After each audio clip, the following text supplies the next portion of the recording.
All right, get ready, because tonight's Future of Everything is mind-bending, or actually mind-reading, because it's looking a lot more like AI is capable of reading our thoughts. AI is capable of reading our thoughts. AI is capable of reading our thoughts. Not just talking about it predicting what kind of TikTok we want to see next or what kind of products we might buy.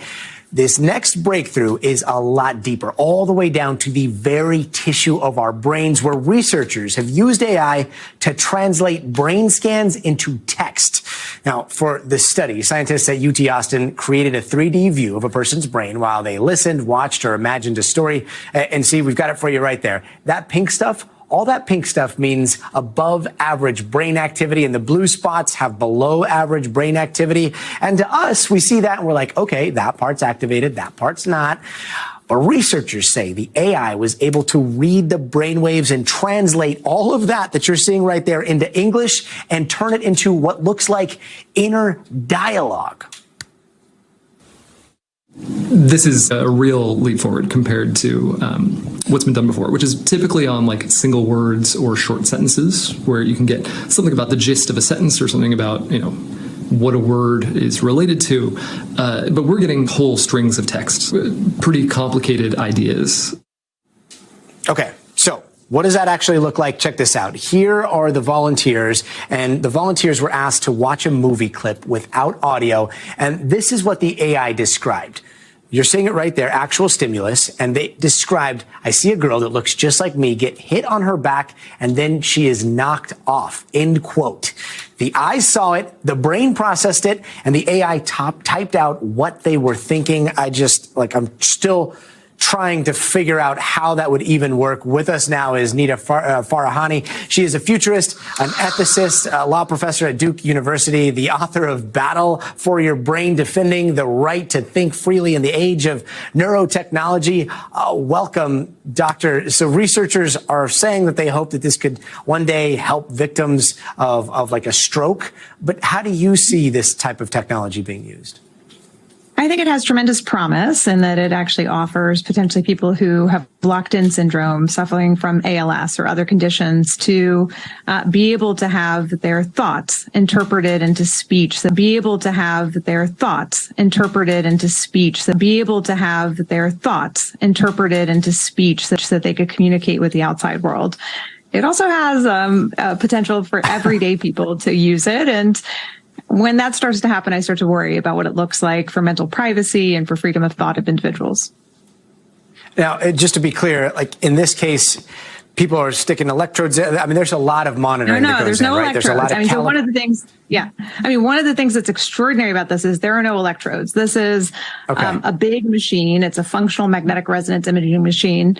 That means that people went into this machine non-invasively without any electrodes inside of the brain, that they were able to pick up blood flow changes in their brain. And one of the things that's incredibly remarkable about this study is not only the precision of what they picked up, but then they decided to test and see if the model that they created, which was using GPT-1, generative AI, we're all talking about ChatGPT these days, they wanted to see if they could use that same classifier on a portable system, not a big bulky device like fMRI. So they tried it out on something called FNIRS, functional near infrared spectroscopy, which is a wearable device, something that people could use in their everyday lives to track their brain health, to track their, everyday focus and mind wandering. They found that they could get the same level of precision using that kind of portable device with the classifier that they had developed. In other words, everyday mind reading may be possible using devices that we may come to use in our everyday lives. It's non-invasive and GPT-1. So this was done before GPT-4. We don't know what's on the horizon. Your book talks about mental privacy. What are your concerns when it comes to AI and other neurotechnologies that could infringe on that? So the coming future that I see is the use of everyday brain wearables. People are used to wearing, for example, sensors that track their heart rate or track their sleep activity in the form of a watch or a ring.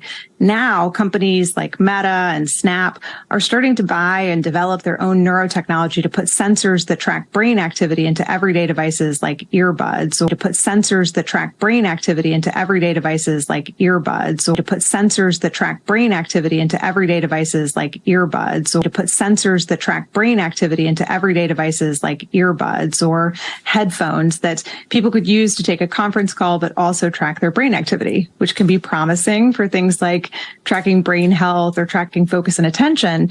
But it also means that the very same corporations who are commodifying all of our personal data are suddenly going to have access to what's happening in our own brains.